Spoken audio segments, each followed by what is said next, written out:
What's up, everybody? You are watching the VoiceHacks channel. I am vocal instructor and vocalist Mary Z. And today's question that I'm going to be answering is, how will learning harsh vocals help my clean singing? How will it actually make you a better clean singer, and why? I'll be giving you the answer to that in today's tutorial.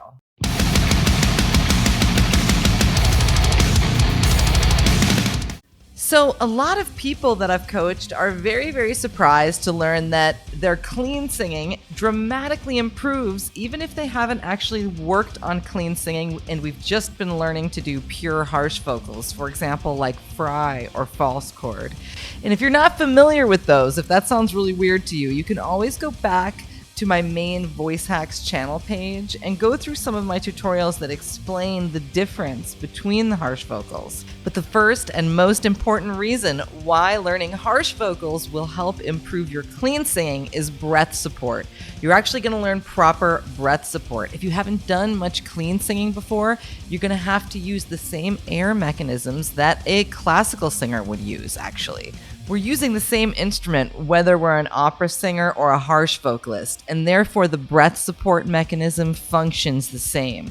So if you haven't had a lot of formal clean singing training, you're going to see your clean singing improve by having to learn your air support for harsh vocals, because for harsh vocals, a lot of the stuff that flaps around the tissues that make white noise is just our air. So proper breath support is essential to learning harsh vocals and screams. You can't possibly do it without it. So that's a big one, number one. The other surprising side effect is opening up your high end.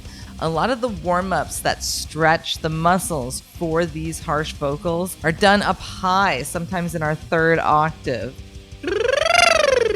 etc., which is kind of odd, I know, because we're not singing when we do some of these harsh vocal sounds. We're just making noise. A lot of you are going to be doing clean singing warm-ups to make sure everything's ready to do your harsh vocals, and you do a lot of them up higher than you normally would access in ordinary singing. So you'll see your high end open up a lot, and combining that with your breath support, our high end of our clean singing also opens up a lot when you add that in as well.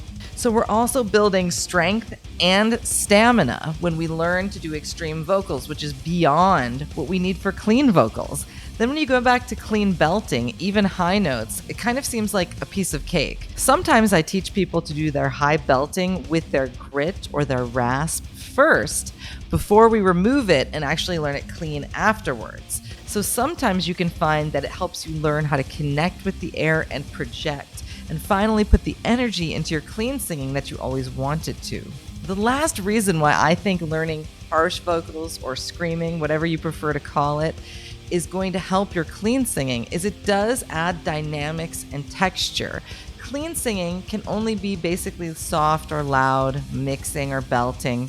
There is a few things you can do with it, but if you have the additional colors to paint with, the textures of extreme vocals, then you have a whole new wealth of things that you can do, a whole new palette of colors that you can paint with, and it actually makes your clean vocals seem a little bit more useful because it's more variety, it's more interesting. Sometimes just a sprinkle of grit here and there is all you need, but it can really help a lot to add texture. But then I suppose when you're adding texture to your clean singing, you're actually not clean singing anymore, are you?